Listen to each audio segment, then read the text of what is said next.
this is just a reminder, so whatever it is, it's like, because this is a subjective experience, it's going to be whatever it is to you. I mean, there is no quote-unquote message in a way. There's just an invitation, and then you make it what you make of it. Yeah?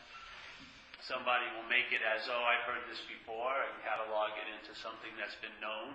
Others will hear it and then immediately apply doing and having to it. Like, I'm going to do myself into this message, and I'm going to have this message, which is totally pointless, because there's no you to have the message, and there's no you to do yourself into the message. Literally, the whole message is there. It's like the whole message is about, first of all, that you've never been plugged into this system called self-centeredness. You have never become a self.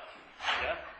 But in this system of self-centeredness, it seems like you're unplugged. Yeah? That's the translation. It's not really so, because you've never been plugged in to self-centeredness, but it seems in the translation that you're unplugged from it. Yeah? So you get unplugged from self-centeredness, and then you, instead of seeing from that system, you see the system. Yes? Once you see the system, after a period of time of seeing it, it could be that immediately, or it may take a little bit of time, but there'll be a sense, if I'm seeing something, I must not be it. Yeah? It just becomes logical, or on a deep level, not even logical. It just hits you on a deep level. If I'm seeing something, I must not be it. Yes? And also, when something stops and there seems to be a continuation, then I would say you're the continuation, not what stops. Yeah? So when selfing stops, and selfing is a verb, that's what it is. It's a verb, a mental verb.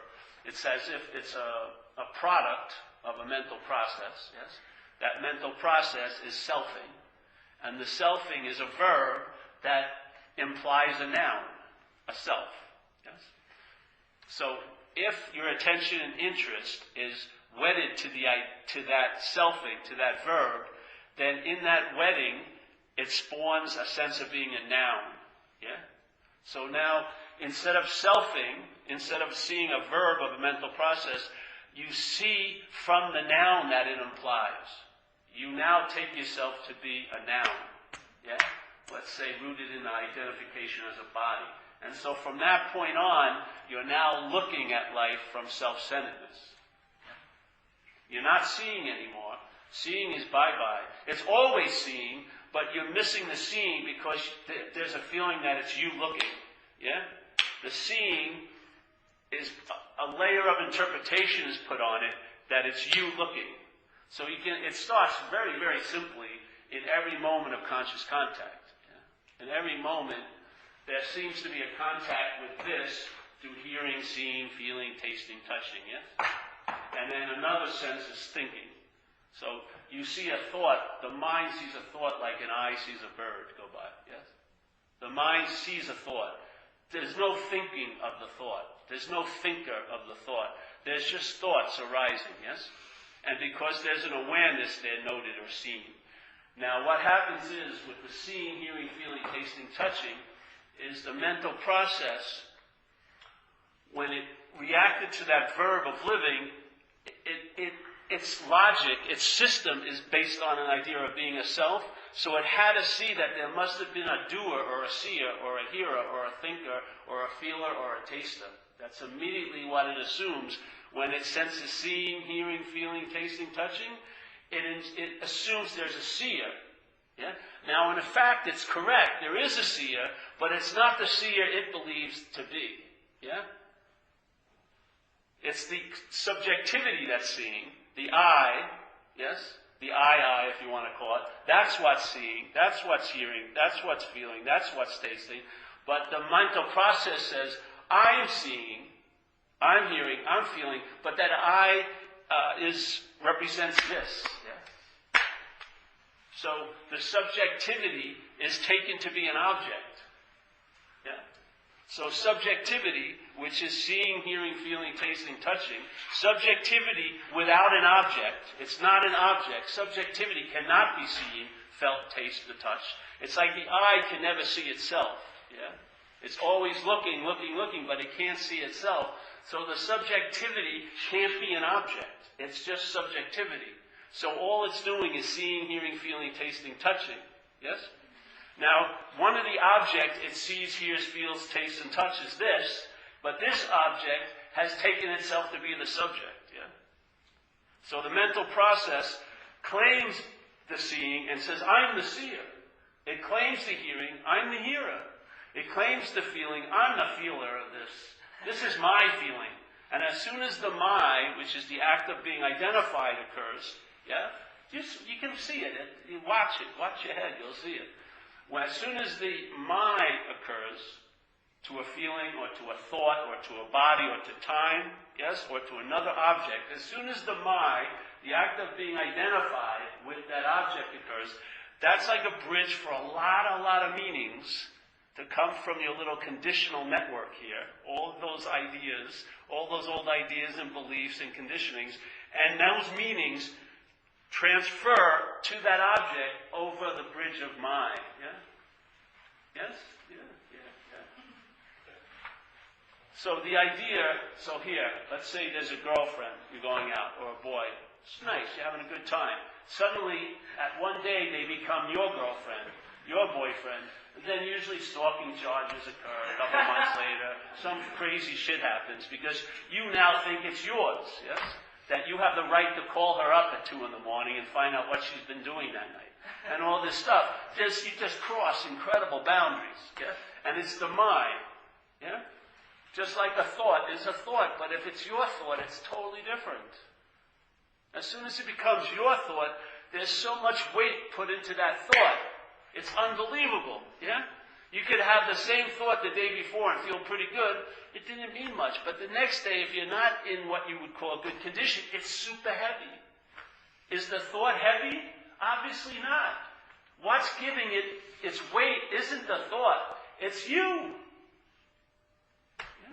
And I mean truly you, not you as a noun, but the verb of you is the transfer of all this meaning to that thought.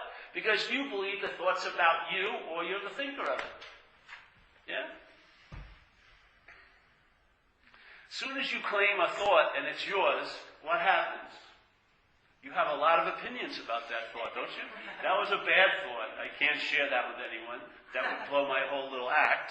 My identity of a spiritual teacher would be shot out the window if they knew what I was thinking right now. Or if it's a good thought, it's very proud of this and that. If it's like a little dirty thought, a little pornography, you got to put that into the secret vault, and on and on and on and on. And every one of them that came to go has now been stamped, yes, stamped with identification, and it creates an orbit around you. Yeah. So let's say you have a thought that occurred when you were young, that something was wrong with you, that you're not lovable. Yes? Every time a situation triggers that thing hasn't left its orbit around you. It's still been, even though you haven't seen it in years, it's just a big elliptical orbit. It comes back, yes? And then, I thought I'd gotten rid of that. I thought I did an inventory on that. I thought that resentment was gone. No, it just had a large orbit. Some have very short orbits. It's all about how you look every day, same. You know what I mean? I mean, you don't really change much your face, but to you, your face is changing every 5 minutes. Isn't it? Jesus Christ. But everyone who sees you thinks you're Paul. But to you, Paul is like a moving mask of, can they really see how bad I feel today? No one could probably see it at all, because they're so obsessed with the way they're looking. Yeah? So here's the thoughts, and these thoughts are orbiting. Yes? Some are, and you believe that the thoughts are driving you crazy, yeah? You just grab a chair. Yes? That the thoughts are driving you crazy. But it isn't the thought that's driving you crazy. It's the identification as the thinker, or the thought is about you. That's what gives it its weight. Because why? If a thought had a certain weight, then it would have the same weight to everybody, wouldn't it? If a thought was real, if its inherent value was contained in its singularity, then everyone who would have that thought would feel the same way from the thought, right? The weight of the thought would rest on you as heavy as it does me. But it's not that way, isn't it? It's all subjective. It's all what the meaning that you give it is. Yeah? And obviously the meaning that you give things seems to be based on your condition. Yeah? If you feel like you're in fit spiritual condition, you can travel pretty light through the thoughts. If you're not feeling that fit, you travel very heavy, don't you? So what are they? Are they heavy or are they light? They're neither, really. They're almost like neutral. And you play a huge role in their effects on you. This is a subjective experience, yes? Everyone in this room is having a different experience. Have you ever shared at a group and you had an idea what you were saying, and then 5 people come up to you and tell you what you were saying at the meeting, and it wasn't even close to what you thought you were saying? Everyone just takes what they want to take. It's all subjective. This is like you throw seeds, and for one it'll be an avocado plant, the other one's a pineapple. It doesn't, the seed doesn't have any inherent meaning. Yeah? It's given the meaning by who receives the seed. The seed is dictated what it's going to be by the soil it lands in. Yes? Some people have heard the most beautiful message and they've stepped over it like it was day-old shit. Really. Just walked right by. And other people were stunned in a second of hearing about the truth. They were just stunned. Their whole life shifted. Why is that? So did the truth have, which one was it? Was the truth totally inconsequential or was it all powerful? It was neither. It was the meaning that the person or that mind that received it gave it. Yeah? That's why the truth cannot be reckoned. First of all, you can't recognize the truth because it's subjective. First of all.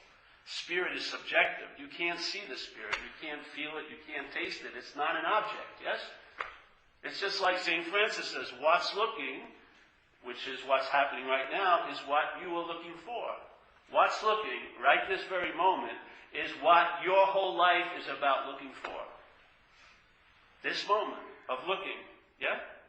This moment. So when you go, all right, what's looking is what you're looking for. So then you start looking. Where is that what's looking? You don't realize when you're looking for it, that's what's looking. Yeah? When you stop looking for it, that's what's looking. When you look up, that's what's looking. When you look down, that's what's looking. When you look left, when you look right, no matter how you look, no matter when you look, that's what's looking. And that's what you're looking for. How can that be? How can that be? How can what's looking be what I'm looking for?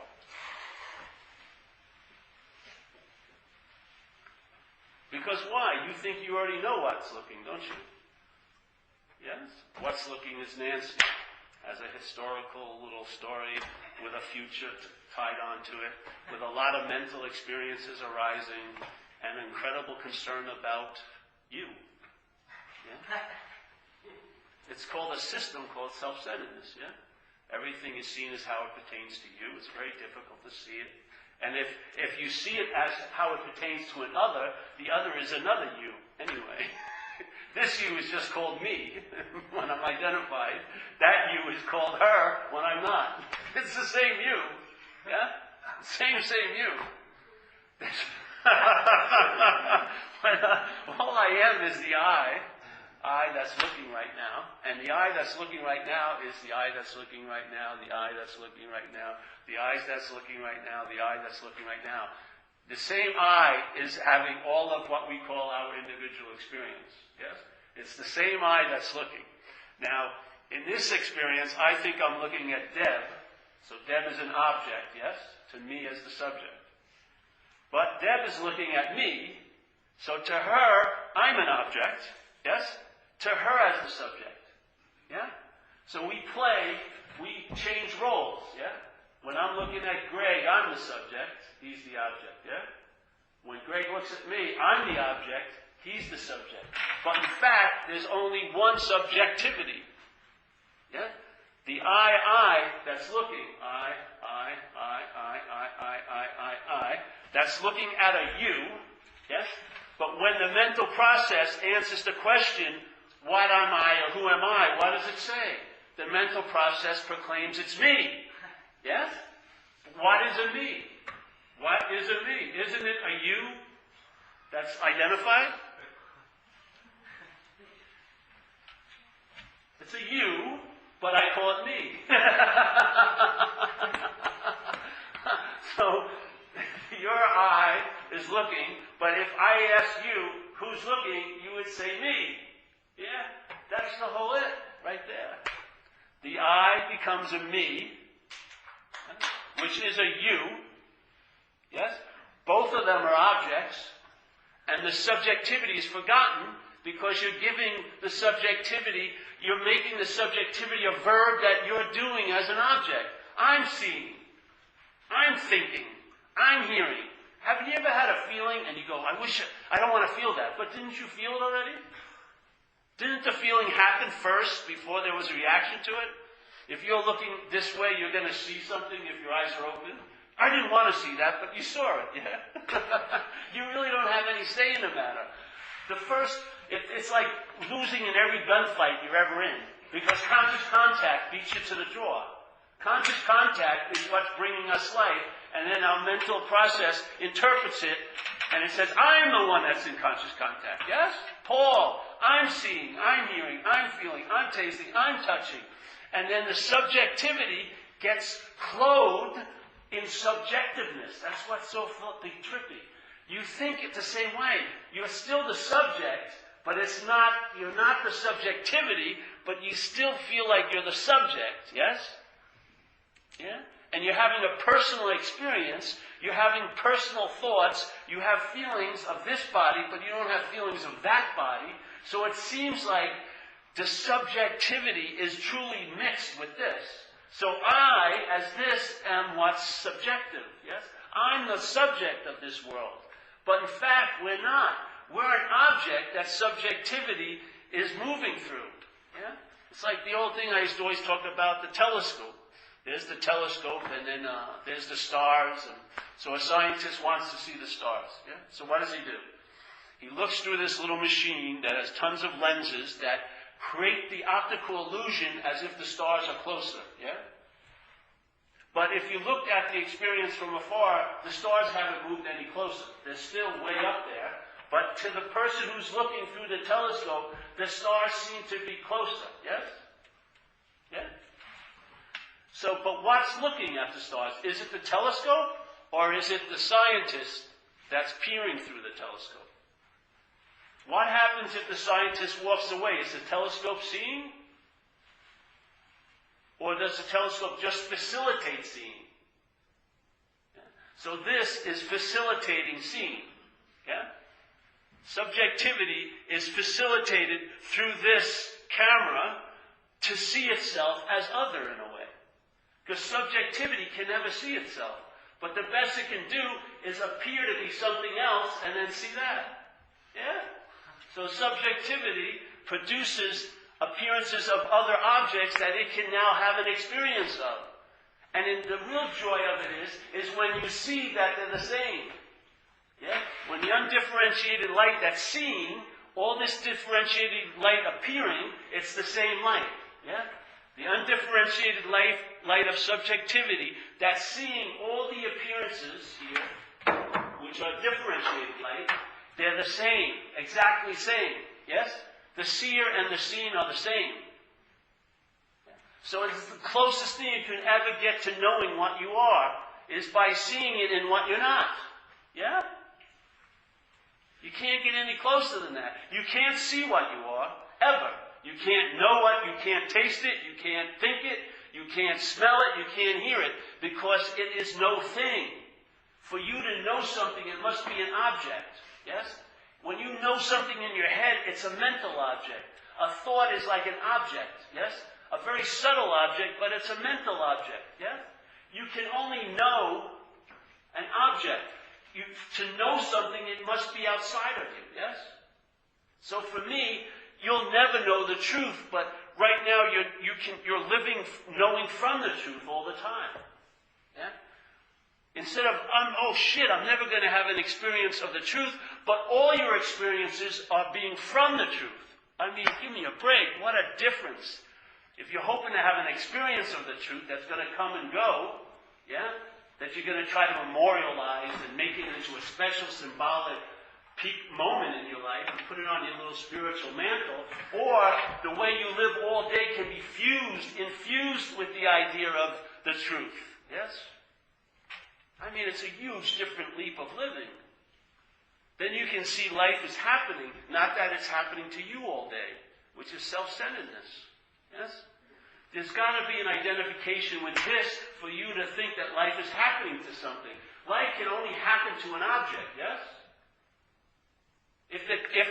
If two cars have an accident and one car is a no thing, there's no accident. There's no running into. You need two cars to have a collision. If there's only one car, it has to run into an object, yes? For a collision to occur. Yeah? So here, you and I can affect each other. We're appearances. This appearance can get hurt by hitting this appearance, yes? Really hurt. And in this sense, when this get hurt, I think I've been hurt. Because I'm identified as this. And so this getting hurt validates my belief that I'm this. Yeah? But it's just an appearance, and the appearance can only affect other appearances. It cannot affect the space that the appearances are happening in. It cannot affect the space that the appearances are happening in. The content cannot leave one mark on the context. Yes? The context being space, and the content being what's appearing in space. An appearance cannot produce an effect on the space because the space is real and the appearance isn't. If you're not real, you have no real effect. Yes? But that's just like if you're having that dream, and in that dream you meet a tiger, you're scared shit of that tiger, right? And you think it's as real can be, and so maybe you try to study books, how to get along with tigers, and, make sure they're fed well before you move close, or whatever. But the fact is, there's always going to be this underlying tension that this tiger could rip your head off. And there'll never be a true solution as a dreamt object. If you're taking yourself to be real, then you're going to take the dreamt tiger to be real. The only solution to that dreamt tiger is to wake up, yes? As soon as there's a waking up from the dream, you're not afraid of the dreamt tiger anymore. It's like my mother. My mother was in a wheelchair when she got older, and she had a one-bedroom apartment, not even a bedroom really, in like a nursing area. And she used to pass out. She used to drink a lot in the wheelchair, and she'd pass out. And then she couldn't get to the kitchen to eat, yeah? And then she couldn't get to the phone. They didn't have cell phones. And then we'd show up, and she'd be in a real bad state. So what happened is we did an intervention, and we moved her into a nursing home, the family, yes? And every day for the first week or so, she was really afraid she wasn't going to get food, like breakfast, lunch, and dinner, because of the conditioning of not being able to get it. But every day, they brought the breakfast at the same time, the lunch and the dinner, and after a few days, she left that fear, yes? Because she woke up to the fact that she was going to be taken care of. Yeah? The same thing. So if in this place of appearances can affect other appearances, yes? This is how we make an agreement that we're real, is by you hurting my feelings really bad, or me hurting your feelings really bad. That's a verification that we're really real and solid. But in the context of space, I can't strangle space. Yes, can I? If I throw a punch, what am I going to aim at? There's no chin. There's no objectivity. That's space. And therefore, what I am as this doesn't affect that at all. One bit. If, like we always do it with the chair, if I remove this chair from here, yeah? I got up and removed this chair over here. And it's been there for 50 years, let's say. 50 years it's been in this same place. When you look at that chair where it was, the only thing that you have about it now is a memory, yeah? You can't see the chair. And did I have to move some space in to where the chair was? In other words, was the chair taking up space? Was it taking up space? No. So I didn't have to move it in. Just like if we took this wall down, I wouldn't have to move in a certain amount of space. The wall took up. Would I? And the chair, the only place I would see the chair's effects would be on other appearances, like the rug, yeah. And let's say it's marked up this thing by resting on it, yeah. But it wouldn't show any effects in here, in the space, would it? By looking at the space, would you know that the chair was ever there? It's like it was ever happened, right? There was no remnants, there's no marks of its being there at all, in the space. What's the difference between me and that space? Yeah? And the chair? I go, am I going to have to get, no matter how important I was, am I going to have this vast amount of space to take up the importance that I was inhabiting in the space? No. Yes? And if you looked, if you went down to your hometown where you did the most heinous act, I bet you there's no, and you go down to that street corner, Maple and Burtis, and you look at that time, maybe there would be a mark on the tree where the step van hit and stuff, but basically there would be no evidence that that most heinous thing that you've been carrying around your whole life ever happened in the space. Would it? None whatsoever. So in a way, I'm an appearance, yeah? I'm an appearance in this space. I have no effect on the space whatsoever.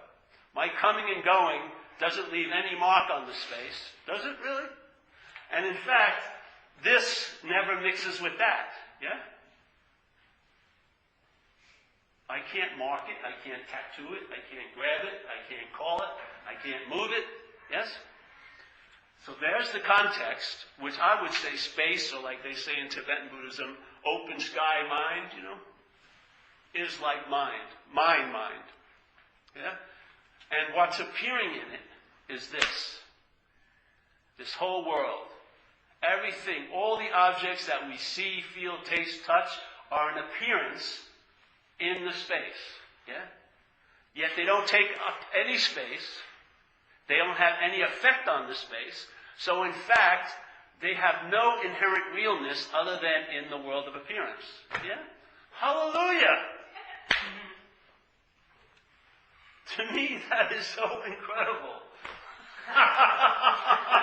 You're off the hook.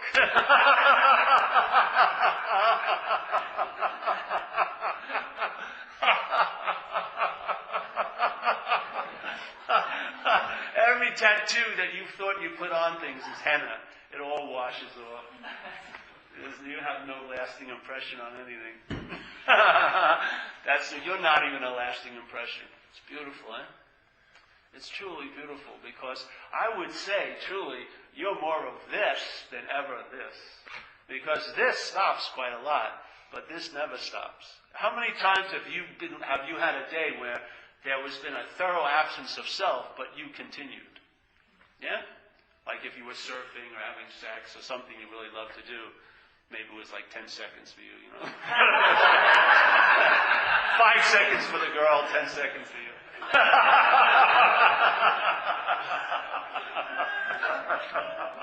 But whatever. If you've ever lost yourself, which obviously you never lost yourself, but if there's been a losing of yourself, that absence is the presence. Yeah?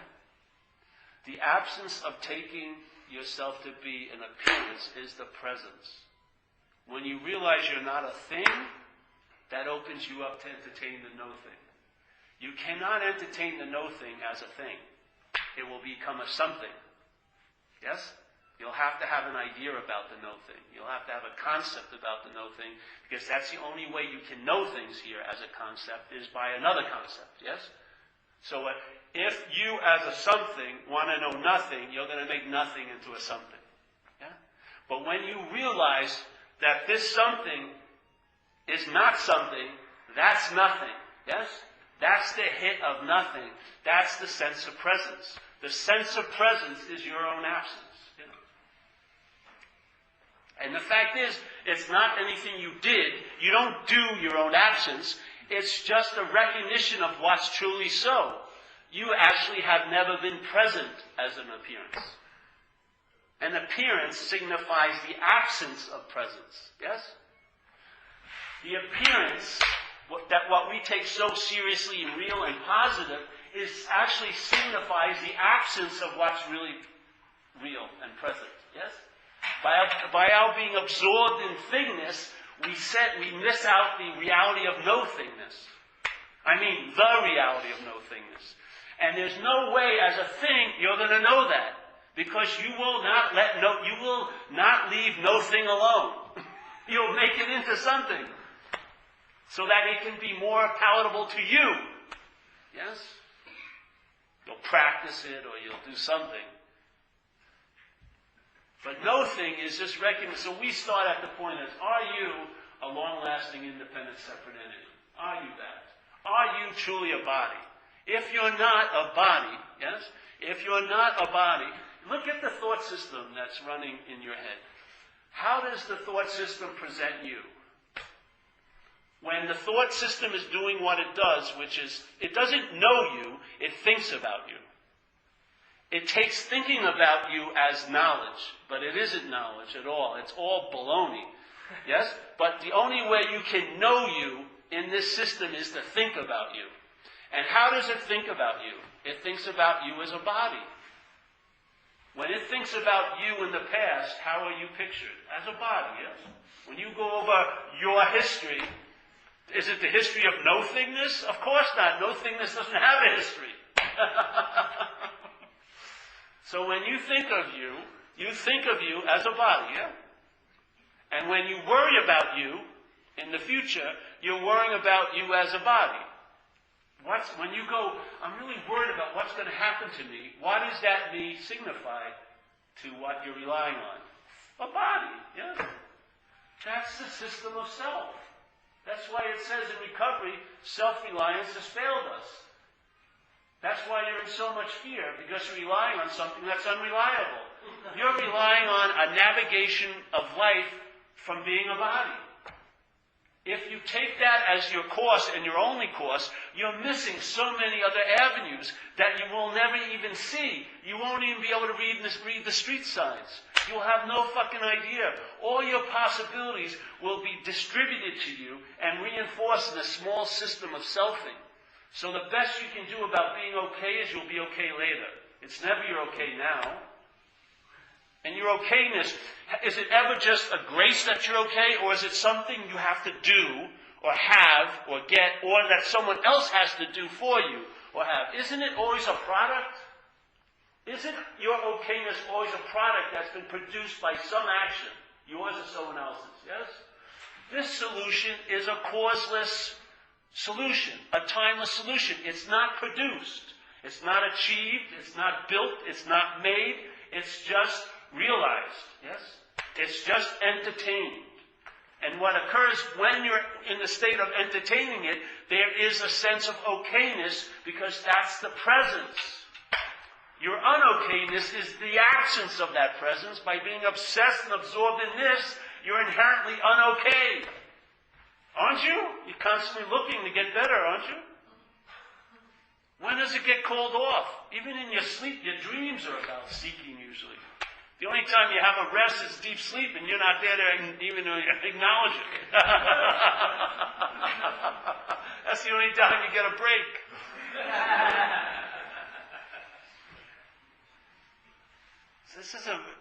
It's just a simple invitation. I mean, I did all my work before. I sat a lot of hours on my ass meditating.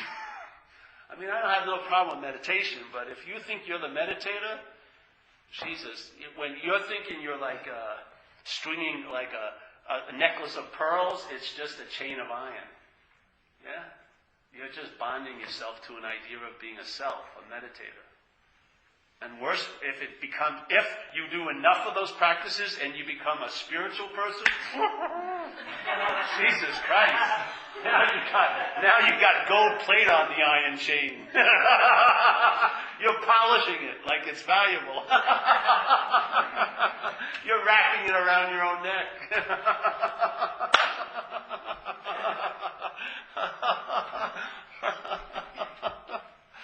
This is about freedom. Inherent freedom. Freedom that you have nothing to do with. That's why it doesn't go. Yeah? You can't lose it because you can't have it. If anything you think you can attain, you'll believe you can lose. It's just the way it goes in the mind. You can't escape its ties, yes? Its dualistic ties. If you play the game of achieving and going and working hard to get to the other shore, you'll definitely be exiled back to the other shore. Then you'll have to and it'll be a constant, I'm close, I'm far, I'm connected, I'm disconnected, I feel really, really good today, I feel really, really bad today. Yes? Your authority will be your head all day, playing that little game you used to play when you were a kid, when you hit the thing in the yard and they go, okay, you're getting warmer, you're getting warmer, you're getting close, you're getting hot, oh, you're cold.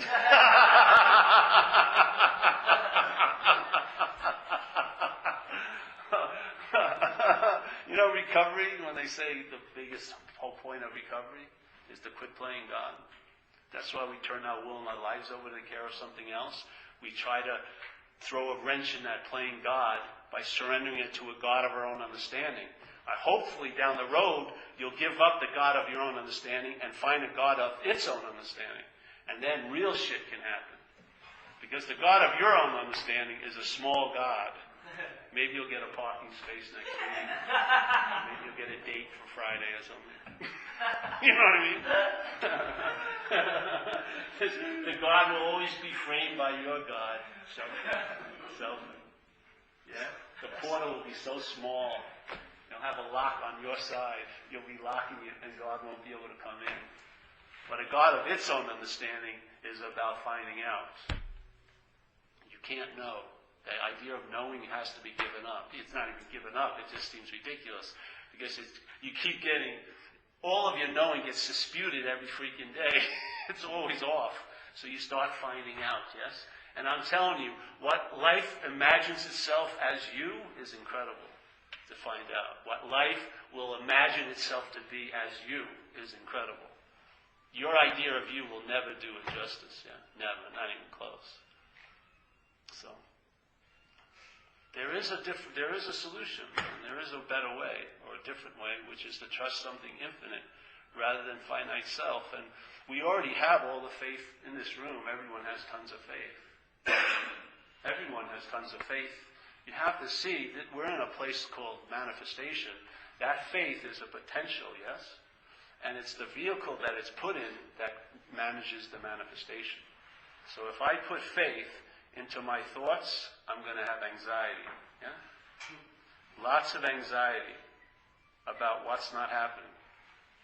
I'm going to be concerned about what's going to happen to me in the future. Yeah?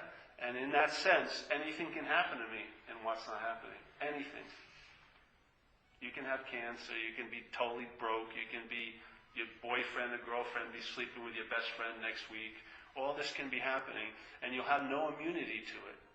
And you'll be having an experience of what you call you, a body and a nervous and a mental and an emotional experience that will be made by your obsession with what's not happening. Anxiety will produce your basic condition now.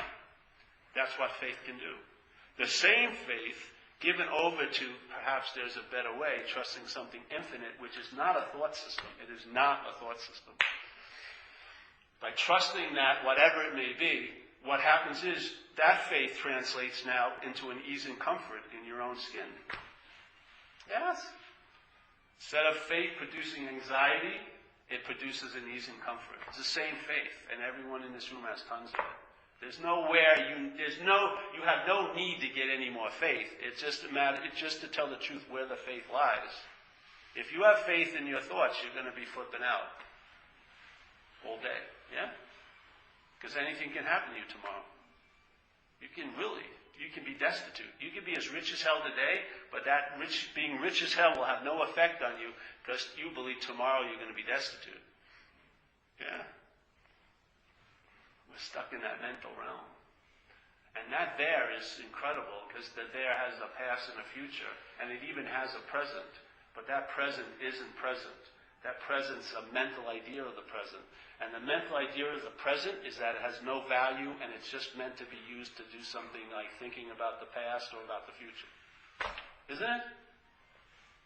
How many times have you got to the feeling that you thought your 2-year Stalinist plan was meant to produce? You know, like if I go to school and I get the girl and I get this, then I'll have arrived and then I will naturally feel happy, joyous, and free. How many times have you been in that condition and just kept on seeking right through it? Yeah? You have a great experience at a retreat, the next thing you do is sign up for another one. You never even let it sit and mature and do whatever. You immediately want to add on to it.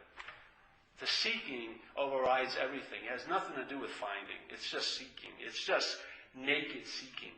The mind is just craving stimuli.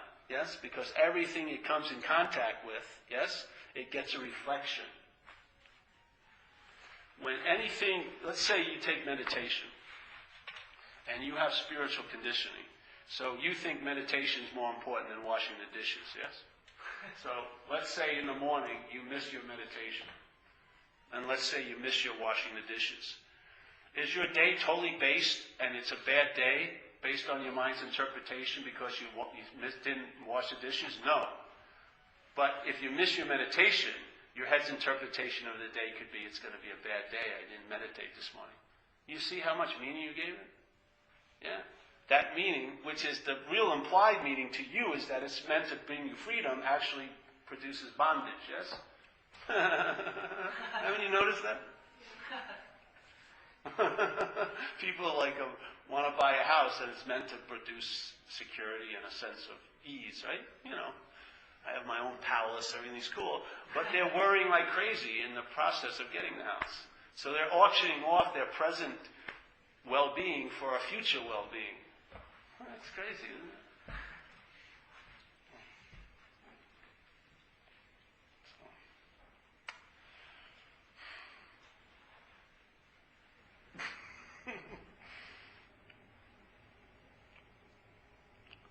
When you do something you love, that's the type of feeling you can travel as. Is your thought system really loud when you're doing something you love? Usually not, eh? Whatever you're doing is overriding or outshining the narration, isn't it? So you call that's something you really like to do, and you try to make your life get to that point where you can do more of it. But that's just a form of traveling. That's like a free sample of what it can be like. Yeah? As soon as the narration, as soon as the mind loses interest in the narration of life based on being a you, because it's entertaining, I may not be that, I'll tell you, all of that foreground stuff will move to the background. And that background, when you only get a sample of the background when it's one of those peak moments, moves to the foreground. And your life becomes like that. You travel like that. An overall lightness to you. Yes? Instead of having the irritable, restless, and discontent as your basic norm, with shots of experiences of feeling okay, only to go back to this mean, this basic line, this flips over, and now you're inherently okay, and every once in a while, life spikes, yeah? But it always returns to the inherent okayness. It's like a total flip over. And you travel lighter. And the thing is, you travel so light, you don't even know you're traveling lighter. You're so into what you're doing, when it stops, you forget it. It's like you were so totally, completely with it, you don't have to have any memory of the moment. Because it was a complete moment. Bye-bye. It disappears like every other moment, and now you're just into the next moment. And then that, bye-bye. But there's a completeness to it. So memory isn't as important as it used to be, because I believe memory is to really hide the tracks of that you weren't even in your own life. You just have memories about things because you weren't really even there. Yeah? Like how people take tons of pictures on vacations. They come home, they want to show them to you to convince themselves they were actually in Hawaii. Because basically their head was at work all the time. But when you're really in Hawaii, you don't need any pictures of Hawaii. You were in Hawaii. You may like taking pictures, but you know what I mean? You'll be so engaged, when it's over, it's complete. There's nothing lacking. It was a perfect dance. There's no need for more. Yeah, it's a perfect dance. You move on, and there you go. It's traveling lighter. This whole thing is about being economized, pared down. Unnecessary stuff gets dropped off. It's almost like old skin just peels off. You're not peeling it off. Just by the friction of living, it gets taken off. Yeah, and after a while, you're streamlined. You don't have tons of wisdom. You just, you know what to do next. Yeah? Or you don't know what to do next, but you know what to do about not knowing what to do next. Yeah? Things just come, blah, blah, blah, quickly. And then once they're useful, they disappear. They don't get filed and logged. And, it's like these talks. I've been giving talks for years. I don't remember any of the analogies or metaphors I used 8 years ago, ever. It's just they're gone. They came, they did their little deal. They were used to present something. Bye.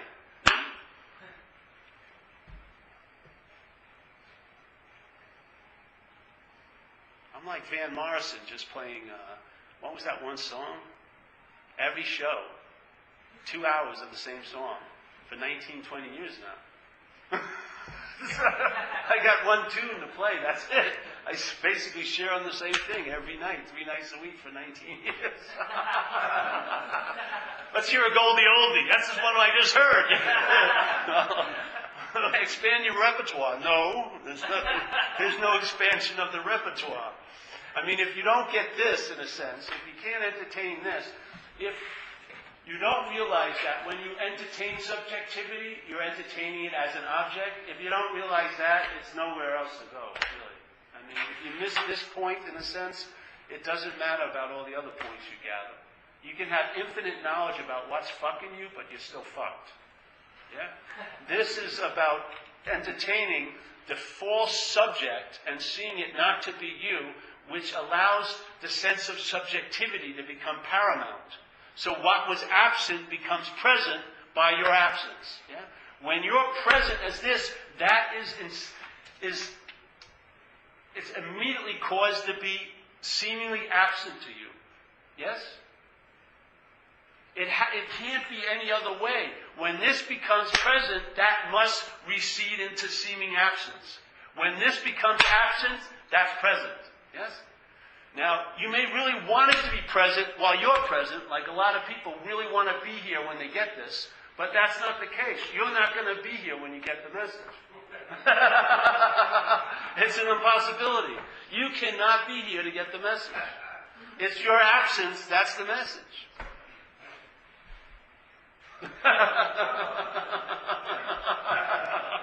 I think that's great news. Because if it was up to you, you'd fuck it up. Somehow, if it was up to us, we'd fuck it up. We would make something that's always available at all times as being very infrequent and very mystical. Never to be had again. Only great men and women from the past have it. Yes? Oh, we're a totally, I'd have to do all this purification to get ready to receive this. You are it. See, when you get purified to receive it, you're receiving the subjectivity as a subject. You can't receive it that way. What's looking is what you're looking for. Just drop the you out and it makes perfect sense. What's looking is what's looking for. There's no problem with looking for. That's what happens here. All this place is about looking for. But all the looking for is inherently what's looking. It doesn't have to be looking for in a certain way. It doesn't have to be looking for a certain thing. Every what's looking for is what's looking. Every moment of what's looking for is what's looking. It's just the seeing has been interpreted and been seen to be a me looking. Yes? That's the dilemma. All there is the seeing, and yet the mind interprets it as, all right, I'll give it that, it's seeing, but there's a me that's seeing, which becomes a way of looking called self-centeredness. Yeah? So the self now becomes the seer. That's not true. It is true, but it's the non-self that's the seer. Yeah? That's not even it. Non-self would be an object also. It's not that either. Let's say the absence of all objects is the presence. Yeah?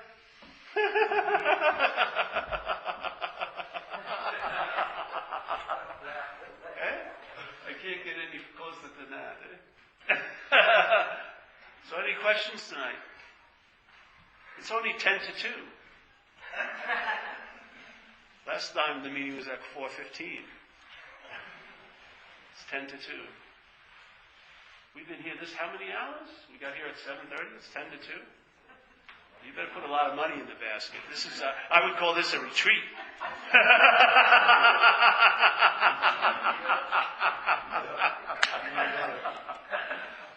So any questions tonight? Pablo, it's good to see you. You're like the prodigal son? Is that the story? Did you ever hear the prodigal son, that story? You know it, right? No. The guy left and then he ends up in a pigsty. And he's eating corn cobs. And then he just thinks. He just entertains the possibility that everything could be okay. And immediately, whatever process it took to him to get on the road isn't even talked about. He's suddenly on the road and he meets his father. His father gives him a new robe and puts a ring on him and says, "Hey, I'm having a feast for you."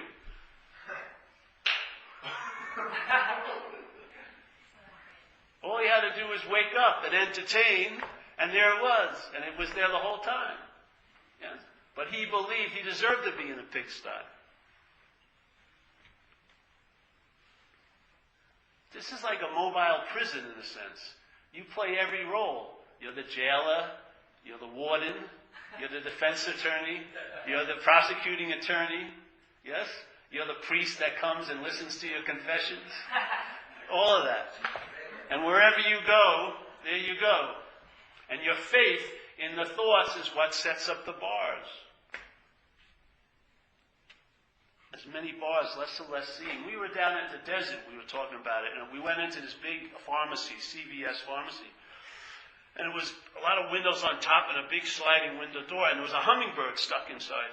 This beautiful bird was flying. It was going really fast all around, and it couldn't see how to get out. It could see the windows, but it must have ran into them a few times. It wasn't going to do that anymore. So I said, "Hey, let's open up the door." So we opened up the door. I stuck my foot in it to keep it open and try to hide. But the hummingbird, defined by that hummingbirdness, couldn't entertain the door. It couldn't see there was an opening, that it wasn't really imprisoned in this pharmacy. It was only its ignorance to the fact of its freedom that was imprisoning it. Yes? So it was destined to keep flying, and it even landed on a fake paper flower, for some kind of product. It landed there like it was going to try to suck some sap, whatever you call it, out of it. And so there it is, going like this, and there it was. It was like the open gate, yes, the gateless gate, the open secret, but it couldn't see it. It couldn't see it, so it was destined to keep going, seeking, and yet its way out was right there, always available at all times. It just couldn't notice it. It couldn't see it. That's what self-centeredness does. It limits your ability, your possibilities. It limits your ability to entertain. It defines how you know things. You know things always as the knower. Yeah. It defines you, and so what's always available at all times becomes totally unseeable here. And yet you're busily looking for all day, and it's right in front of you. Why do you think they say it's like the gateless gate or the open secret? It's to imply the obviousness of the message, yes? But the thing is, when self-centeredness is identified with, then everything you entertain is entertained as a self. If it's entertained as a self, enlightenment is a thing. Truth is a thing. And it's going to take time to acquire it. You are defined by the system you're identified as. And yet you're not that system. As soon as you drop out of being identified as a self, your mind can entertain being free now. Yes? You can outshine circumstances and situations now. Not after reading books, now. The whole solution is timeless. We're a time being, a conceptual idea that stretches out in time, so we try to make everything based on time. It doesn't take time to be awake. It's a timeless solution. Therefore, it can't be approached by a process because it has no time to take. So it's so direct, in a way. What do you mean by faith? Hmm? What do you mean by faith? Faith? Faith's a hard one to put a thing on. An assurance, a confident, let's say a deep certainty in a way. That's not brought to you by circumstances or situations, yes? So like when I got hit by a car when I was young, I was in the hospital, and every week they'd come in and talk to me and give me terrible speculations about how my life was going to be, because my legs were destroyed. And every week, and they were supposed to be big authorities, but I had some faith in the unknown that gave me immunity to taking everything they said as the truth, yeah? So every week they'd say, "You're never going to walk," or "They're going to be coming back here for years," and this and that, and I'd hear it, and I was not in a great condition, but there was a faith in me that superseded their authority. I didn't take what they said to be gospel, yeah? I don't know where it came from, but it really served me well.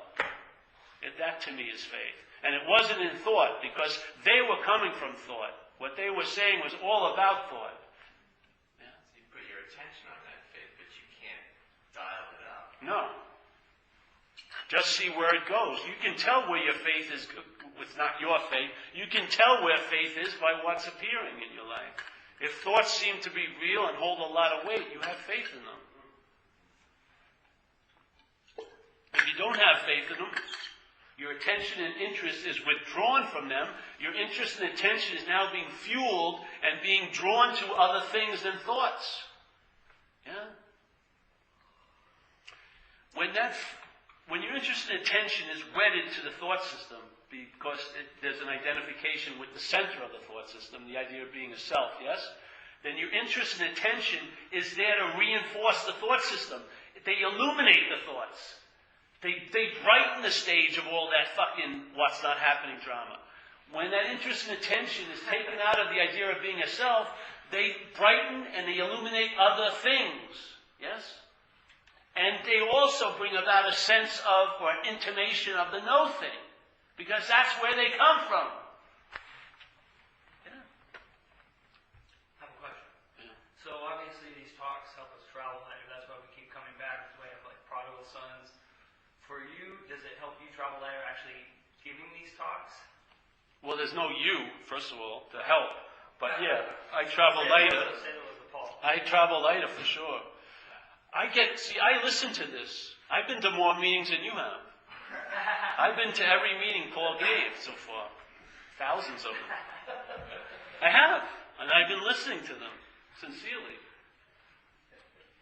It isn't like me talking to you. There's just talking. I'm listening as much as I hope you're listening. Seriously. And the thing is, like Grace said, the way he likes to listen, I really like. He's not following the words. It's a sense. There's a conveyance of a sense or of an energy. That's the message, is the energy. Hopefully you'll feel it in the room when we gather. There's a sense something gets magnified. That's it.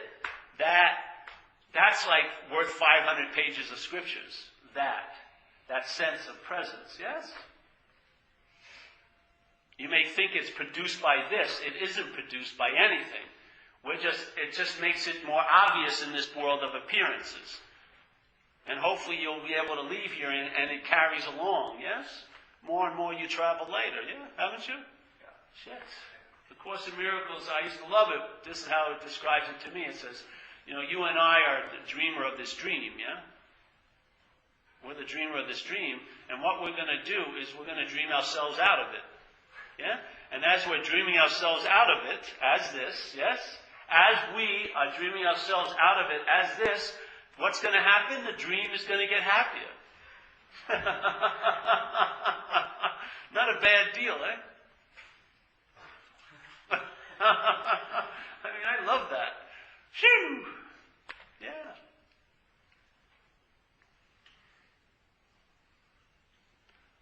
Oh, you got here at the right time, Ed. It's over. Yes, you got the perfect. This is the whole message. It's over. Any more questions? No? All right, we'll pass the basket. There you go. Pretty good catch there. Yeah, that was pretty good.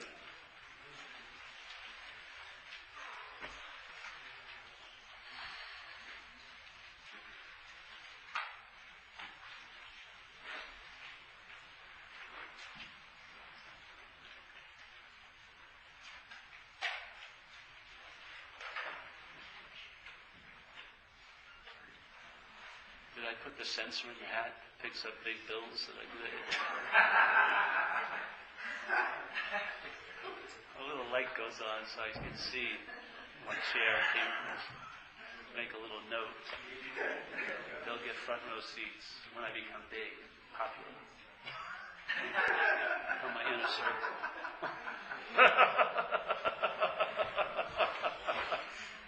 Greg's going to have to be my inner circle. I got to keep them close.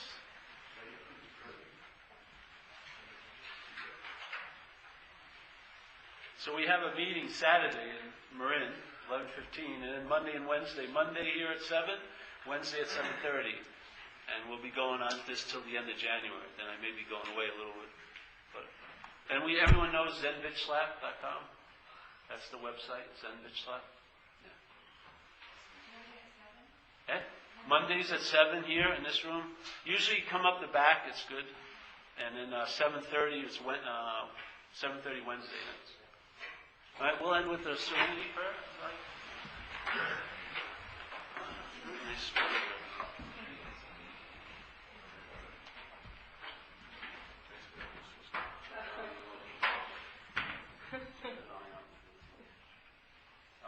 So the wee version of the serenity prayer. God, grant us the serenity to accept the things we cannot change, courage to change the things we can, and the wisdom to know the difference. Keep coming back in the right work. You didn't come tonight. You didn't come. You didn't come tonight.